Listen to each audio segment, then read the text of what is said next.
안녕하십니까. 아산정책연구원의 최신 외교 안보 이야기 최강 신범철입니다. 네, 따뜻한 봄이 드디어 왔습니다. 한반도에도 따뜻한 봄 기운이 있기를 바랬는데 우리의 바람과는 반대로 긴장이 좀 고조되고 있는 상황인 것 같습니다. 얼마 전에 최선희 북한 외무성 부상이 김정은 위원장이 이 새로운 길을 갈 수도 있다. 더 이상의 핵실험을 중단을 하거나 미사일 시험을 중단하는 것도 다시 고려해 볼 수 있다라는 얘기를 하면서 이 굉장히 긴장이 고조될 수 있는 상황으로 가는 건 아닌가라는 좀 걱정이 앞서고 있습니다. 또한 이에 반해서 이제 미국은 계속 지금 대화를 강조하고 있죠. 빅딜 얘기를 계속 강조하면서 아마 하노이 정상회담 이후에 미국의 입장은 변한 게 없다. 제재를 유지하면서 그러나 대화의 문은 열려 있다. 즉 북한의 결단을 요구하면서 그 답을 기다리고 있는 상황이 아닌가라는 생각이 듭니다. 이러한 와중에서 한국 정부 요즘 굉장히 현란한 말들을 많이 쓰고 있어요. 뭐 운영적 개념, 뭐 운영적인 정의를 내리겠다 비핵화에. 그건 되게 보게 되면 사회과학 쪽에서 하는 얘기인데 이 정책 파트에서 그런 걸 얘기한다는 게 좀 의아스럽고 요즘 또 얘기 나오는 게 또 요즘 하던 이 딜이라는 말이 많이 유행이잖아요. 뭐 빅딜, 스몰딜, 배드딜 하다 보니까 요즘 나온 게 good enough deal, 뭐 합의하기에 충분한 그런 딜이면 좋겠다라든가 아니면 또 얘기하는 것이 이 조기 수확, early harvest. 우리가 뭐 그런 얘기를 많이 했는데 이런 용어의 잔치가 되고 있는 것 아닌가라는 생각이 들어요. 그러니까 그런 다행히도 이제 한국 정부에 좀 최근 들어와 가지고 이 중재라는 말을 안 하고 있어요. 이제 촉진자다라는 말을 함으로써 뭔가 좀 입장의 변화가 있는 것 아닌가라는 생각이 듭니다. 전반적인 이런 상황들을 고려해서 앞으로 이 북핵 문제와 관련된 상황이 어떻게 될 것인지에 좀 얘기를 나눠보도록 하겠는데요. 먼저 신범철 박사는 앞으로 이 북한이 왜 갑자기 저렇게 강수를 두기 시작했을까? 어떻게 생각하세요? 뭐 외교적 레토릭하고 현실하고는 차이가 있다고 생각해요. 네. 최선희 부상의 말이 일종의 위협이라고 들릴 수도 있지만 그것은 지금 북한의 입장에서 미국이 계속해서 북한의 비핵화 의지를 의심하고 비난하는데 가만히 있을 수가 없거든요. 그렇죠. 그렇기 때문에 자신들 입장에서 세게 이야기를 하는 거죠. 하지만 뭐 새로운 길을 갈 수 있다? 가기가 어려워요. 네. 왜 어렵냐? 새로운 길을 가면 김정은 위원장이 이야기한 경제 건설은 더더욱 멀어지는 거죠. 그렇죠. 국제사회의 압박이 네. 더 강해질 것이고 그렇기 때문에 경제 부분에서의 생활 개선은 더 이루어지기 어려운 상황이기 때문에 실질적으로 새로운 길을 가기 어렵다. 네. 그럼에도 불구하고 북한 입장에서는 물러서는 모습을 보이지 않기 위해서 그러한 이야기를 했다고 생각하고요. 네. 실제 행보는 조금 더 조심할 거라고 생각합니다. 그 내용을 보면은 뭐 김정은 위원장이 곧 뭐 발표할 수 있다. 이런 이야기도 하지만 김정은 위원장이 아직까지 발표하지 않고 있지 않습니까? 그렇죠. 예. 그러니까 북한으로서도 약간 신중한 행보를 할 것이다. 그렇기 때문에 너무 우려하지 않고 현실을 직시하면서 우리의 준비를 하나씩 해나가는 것이 현재 시점에서 가장 바람직하다고 생각합니다. 그렇죠. 이제 과거의 사례를 우리가 생각해 보면 항상 이러한 이제 북한이 불리해졌을 때는 항상 이런 벼랑 끝 전술을 쓰잖아요. 그래서 저는 최선희 부상의 이러한 그 기자회견 내용을 보면서 아, 북한이 급해졌구나. 그럴수록 우리는 좀 더 여유 있게 갈 필요가 있다. 우리가 그렇죠. 오히려 여기에 또 흥분하거나 또 긴장해가지고 괜히 또 섣불리 나섰다가는 오히려 우리가 더 손해를 볼 수도 있다라는 그런 생각이 들었거든요. 사실 근데 이제 우리 정부의 입장을 보게 되면 약간 좀 뭔가 해보려는 하는 그런 입장이 있어요. 3월 4일 날 문재인 대통령이 NSC 회의를 주재하고 난 다음에도 개성공단하고 금강산 관광 사업의 재개 문제를 좀 검토해봐라 이렇게 얘기를 했단 말이죠. 그때 우리 신범철 박사가 워싱턴에 있었잖아요. 예. 그 미국의 반응이 어땠던가요? 미국의 반응이 차갑죠. 예. 사실 우리 정부도 알고 있으면서 그랬다고 생각하고요. 예. 주 고객이 사실은 미국이라기보다는 대한민국 국내 정치나 북한을 향한 목소리라고 생각했어요. 왜냐하면은 바로 며칠 전에 하노이에서 북미 간의 대화가 이러한 북한의 비핵화 의지 결여로 좀 깨진 거잖아요. 그렇죠. 그 과정에서 네. 북한은 제재 완화는 강력하게 요구했다고요. 그런데 금강산 관광이나 개성공단 재개는 사실상 제재 완화와 같은 의미로 그렇죠. 받아들일 수밖에 예, 없는데 그 목소리를 바로 협상이 결렬된 다음에 낸 것은 미국으로서는 한국 정부가 북한 편을 들고 있구나 하는 불필요한 오해를 낳았다. 그랬기 때문에 상당히 여론이 안 좋았고 그 결과 그 며칠 후에 이도훈 본부장이 스티븐 비건 미국 국무부 대북정책 특별대표를 만나고 바로 돌아가자마자 비건 대표가 그랬다는 거 아니에요. 개성공단과 금강산 관광 질문을 받았을 때 단답형으로 노, 안 된다. 이렇게 이야기한 건 사실은 외교 참사예요. 우리가 그 부분을 갖다가 강조해서 보지 않기 때문에 그런 거지 외교 관계에 있어서 그 정도의 발언이 나왔다는 것은 심각한 경고 그렇죠. 수준으로 받아들여야 되고 예, 그 부분에 있어서 우리 정부가 보다 좀 신중한 접근을 했으면 하는 바람입니다. 그렇죠. 그 이도훈 본부장이 사실 그 비건 특별대표와의 면담 시간도 얼마 안 됐던 것 같아요. 그래서 속 깊은 얘기도 별로 못 나왔던 것 같고 지금 사실 그걸 의미하는 것은 한국 정부가 바라는 것을 성취하기 위해서라도 한미 공조를 굉장히 튼튼히 해야 될 시점이다라는 생각이 들고요. 사실 뭐 우리 그때 같이 워싱턴에 있어 봤지만은 한국에 대한 불신, 불만이 상당히 높아진 것 같아요. 물론 이제 우리가 설명할 때 이 대통령의 발언이 주로 이제 북한이라든가 국내 청중을 대상으로 한 것이라고 얘기하지만 이게 공개적으로 발표되다 보니까 사전 협의가 없었던 것 같아요. 그러다 보니 이제 미국 측에 싸늘한 반응이 있었고 한국이 이 대북 제재 연대에서 가장 약한 고리로 인식되는 그러한 상황이 계속 지금 이어져 오고 있는 것 같다라는 생각이 들지만 또 다른 한편으로 아까 저도 얘기했지만은 이 중재자란 말을 더 이상 안 쓰고 있어요. 그러니까 촉진자다라는 말을 쓰고 있고 그래서 굉장히 그 스캇 스나이더의 그 CFR 그 선임 연구위원이 그랬잖아요. 중재자라는 말을 쓰게 되면 앞길에서 비켜라. Get out of the way. 굉장히 센 말을 했어요. 그러니까 그것이 의미하는 바가 무엇인지 한국 정부가 잘 되새겨야 될 것 같다라는 생각이 들어요. 그러니까 답답하지만 좀 여유 있는 모습을 보여야지 그래야지만 북한이 움직이지 않을까라는 그런 생각을 갖고 있어요. 그럼 미국은 앞으로 어떻게 움직일 것 같아요? 미국은 지금 대화는 열어둔다. 네. 이런 기조를 이어갈 것 같아요. 왜냐하면은 대화판 자체가 깨지면 미국도 무슨 조치를 해야 되잖아요. 그렇죠. 근데 그 조치를 하기가 쉽지가 않아요. 다시 뭐 북한에 대해서 압박을 하면서 군사훈련을 강화한다. 트럼프 대통령 입장에서는 뭐 이게 돈 들어가는 군사훈련을 그렇죠. 또 해야 되나 예. 이런 생각도 예. 할 것이고요.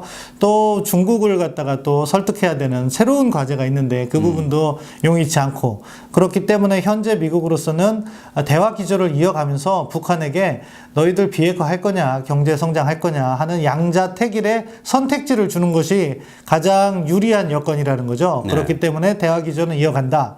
그렇다고 해서 미국이 입장을 바꿀 것 같진 않아요. 지금 네. 미국은 북한과 협상을 해보니까 북한의 비핵화 의지가 없다는 것을 사실상 확인했다는 것이 뭐 트럼프 대통령도 이제 북한의 예, 비핵화 의지 그렇습니다. 없다라는 걸 알게 됐다 이런 얘기 많이 하노이 하잖아요. 정상회담이 네. 결국 그러한 진실의 순간이었다는데 네. 사전 실무 접촉에서는 핵 문제 관련해서는 제대로 논의도 안 하고 네. 계속 이렇게 영변인데 영변이 어떤 시설인지도 확인해주지 않았다는 거 아니에요. 네. 그리고 정상회담 가서야 김정은 위원장이 영변 이야기를 꺼냈는데 네. 역시 핵물질과 관련된 시설만 이야기를 했다는 거잖아요. 그렇죠. 그러다가 미국이 판을 깨니까 그러면은 영변 다 할 수 있다. 근데 그 어떤 시설이냐 이야기를 하니까 그것도 또 답을 못했다고 합니다. 그런 걸 보니까 준비가 안 돼 있구나. 더군다나 영변 이외에 미공개 농축우라늄 시설은 사실관계도 확인해주지 않고 협상 대상이 아니라고 하니까 미국으로서는 당연히 의심을 할 수밖에 없는 상황이라고 봐요. 그 부분은 사실 우리도 반성을 해야 돼요. 왜냐 1년 3개월 동안 우리는 북한이 비핵화 의지가 있다고 해서 이 협상을 끌어왔는데 우리도 영변에 어떤 시설인지 확인했겠습니까? 못한 거죠. 그렇다면은 정말 반성을 해야 되는데 그런 부분에 있어서 아무튼 한미 공조를 복원시키는 데 있어서 기초적인 작업부터 해야 된다. 미국은 현재 북한의 그러한 의지를 의심하고 있기 때문에 자신이 입장을 바꿔서 대화를 전개할 가능성은 높지 않다. 그런 과정에서 우리가 미국에 대해서 계속해서 금강산이나 개성공단 이야기를 한다면 신뢰만 해치는 거죠. 그렇죠. 따라서 이 대화의 분위기가 어느 정도 가라앉아서 새로운 기회를 모색할 때 그때 우리의 역할을 제대로 하기 위해서라도 우리는 지금은 약간 차분하게 하고 그 다음에 우리 나름대로의 안을 준비를 해서 미국하고 설득을 하고 다시 북한을 설득하는 그런 과정으로 가야 되는데 지금 너무 공개적으로 이야기를 많이 하는 것 같아요. 네, 뭐 갑자기 좀 나온 게 이제 굿 이너프 딜이다 이런 얘기를 하고 뭐 조기 수확을 거둬야 된다 뭐 이런 식의 보게 되면 가만히 듣다 보면 스몰 딜 쪽에 좀 무게를 더 두고 있는 것 아닌가라는 그런 생각이 들어요. 그래서 말은 그럴듯해 보이는데 스몰 딜의 다른 버전인 것 같다라는 생각은 들어요. 저는 이제 개인적으로 빅딜을 좋아하거든요. 그러니까 빅딜이 됐다 그래서 한꺼번에 모든 게 해결되는 건 아니고 단계적으로 이행되는 거잖아요. 그러니까 포괄적인 합의를 하고 단계적으로 서로 주고받게 해 나가면서 가는 것인데 여기서 또 다시 이제 뭐 말은 좋게 굿 이너프 딜 얘기하면서 사실상 스몰 딜로 됐을 경우에는 북한 쪽에 손을 들어주는 결과가 아니겠는가라는 그런 걱정도 좀 하게 됩니다. 따라서 이번 기회에 우리 나름대로의 비핵화 로드맵, 비핵화의 개념을 확실히 해야 될 것 같아요. 그러니까 문재인 정부가 지난 한 1년 반 동안 도대체 비핵화의 개념이라든가 로드맵에 대해서 얘기한 게 없어요. 그러니까 이번 기회에는 좀 확실히 비핵화가 의미하는 바가 뭐고 어떠한 단계를 거쳐서 가겠다라는 입장을 갖고 미국하고 협의가 되고 합의가 돼야지만 북한에 대해서 공통의 메시지를 던지고 북한의 전략적 결단을 받아낼 수 있을 것 아닌가라는 생각이 들어요. 그러니까 문재인 대통령이 올 초에 기자회견에서 어떤 기자가 물었잖아요. 북한이 생각하고 있는 비핵화 개념이 뭐냐? 그러니까 그때 답변이 본인이 생각하기에는 북한의 비핵화 개념이 다른 나라들의 비핵화 개념하고 차이가 없는 것 같다. 근데 그건 이번에 확실히 틀렸다는 게 증명이 됐어요. 그리고 두 번째 이번에 트럼프 대통령만 해도 북한의 비핵화 의지가 없다라고 확인됐다는 것은 지난 1년 반 동안 이 정부가 주장해 왔던 얘기가 이 뒤집어지는 그런 상황이 된 것 아닌가 생각을 들고 지금도 늦은 것 같진 않아요. 그러니까 빨리 재정비를 해서 뭐 항상 우리가 얘기는 해왔잖아요. 한미 공조에 기초한 대북 정책을 추진해야지만 한국의 대북 레버리지가 생기고 대중 레버리지가 생기는데 그것보다 자꾸 우리 나름대로 어떤 독립적인 공간을 만들려는 데 너무 집착을 한 것 아닌가라는 그런 생각을 가져봅니다. 사실 이번 기회에 좀 급할수록 돌아가다는 말이 있잖아요. 그래서 천천히 가는 모습을 보여야 되는데 지금 현재 정부의 모습은 답답하니까 뭔가 빨리 해보고 싶어하는 그러한 좀 모습을 보이고 있어서 좀 안타까움을 금할 수 없어요. 그렇다면 이제 한미 공조가 중요하고 또한 이제 미국 간의 관계도 말씀하셨는데 그럼 사실 이럴 때 같은 경우는 저는 이런 생각이 들어요. 미국도 공개적으로 자기 입장을 얘기했잖아요. 우리는 빅딜 원한다. 북한은 자기네들 스몰 딜이다라고 얘기를 했어요. 이거 접점을 찾기가 굉장히 어려워요. 근데 보니까 한국은 양측에 끼어서 어떤 게 소위 말해서 촉진자가 되든 어떻게 대화를 다시 만들 수 있는 그럴 만한 위치가 아닌 것 같아요. 왜냐하면 미국 신뢰도 솔직히 없고 최선희 부상 얘기할 때는 당신네들은 중재자가 아니다 플레이어다. 그러니까 플레이 어떻게 할 건지 확실히 해라. 그러니까 선택을 강요했단 말이죠. 이런 상황이 되면 굉장히 어려운데 그렇다면 우리가 여기서 주목해 봐야 될 것이 그럼 과연 이런 그 소강 국면 아니면 냉각 아니면 긴장으로 갈 수 있는 국면하에서 중국이나 아니면 유엔이 할 수 있는 역할은 없는 건가? 93년에 보게 되면 유엔에서 결의안을 채택을 해서 미북 대화를 다시 시작을 했단 말이죠. 그럴 가능성에 대해서 어떻게 보세요?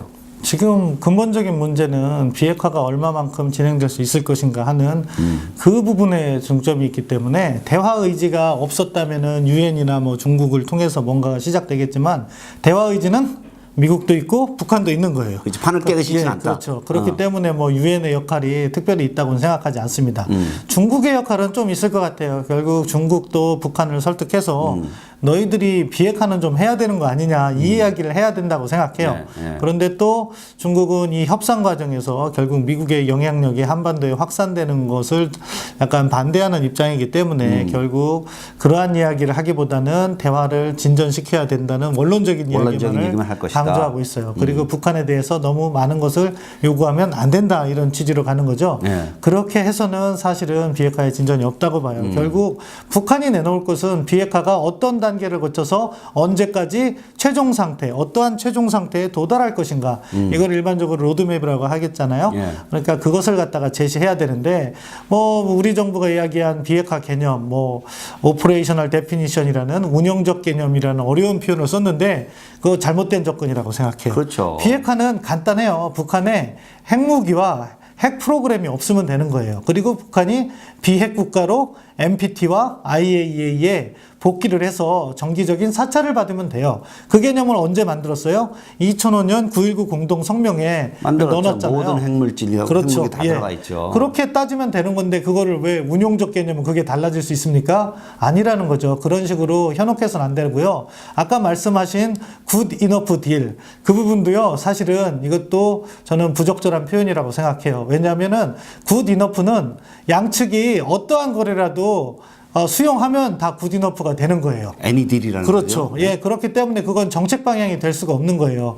우리의 입장에서 우리가 어떠한 과정을 거쳐서 비핵화를 할 것인가에 대한 로드맵을 갖다가 제시하고 그것에 따라서 미국을 설득하고 북한을 설득하고 설득이 안 되더라도 그러한 과정 속에서 양측의 입장을 조율하는 게 우리의 역할이 되어야 되는데 지금은 방향이 없어요. 운전자론을 이야기하고 있는데 어디로 갈지를 모르는 거예요. 그리고 어디든 가면 좋다. 그것이 굿 이너프 딜이기 때문에 저는 그러한 접근은 반대하고요. 아무튼 뭐 유엔이나 중국이 긍정적인 역할을 해주면 좋겠는데 현재 상황에서는 제한적인 역할밖에 할 수가 없다.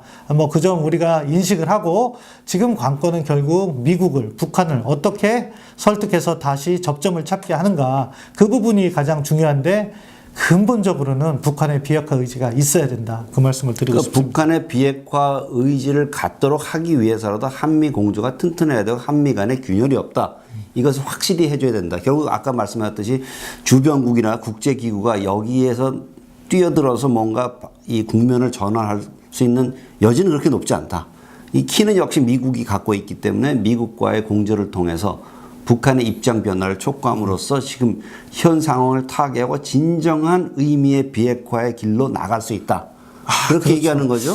이 사실은 대북 문제, 대북 정책이라는 것은 그야말로 초당적인 접근이 필요하고 이거 이념적인 접근을 벗어나 굉장히 실용적인 접근을 해야 되는 것 같습니다. 그래서 현실에 대한 명확한 판단, 냉철한 판단을 기초로 해서 무엇이 우리에게 가장 유리하고 유익할 것인가를 기준으로 삼아서 같이 남남 갈등이 없는 그야말로 일치된 국민적 합의와 결의를 갖고 이 문제를 대처해 나간다면은 어려운 국면도 극복해 나갈 수 있을 것이라 생각을 합니다. 저 부원장님 말씀에 정말 공감합니다.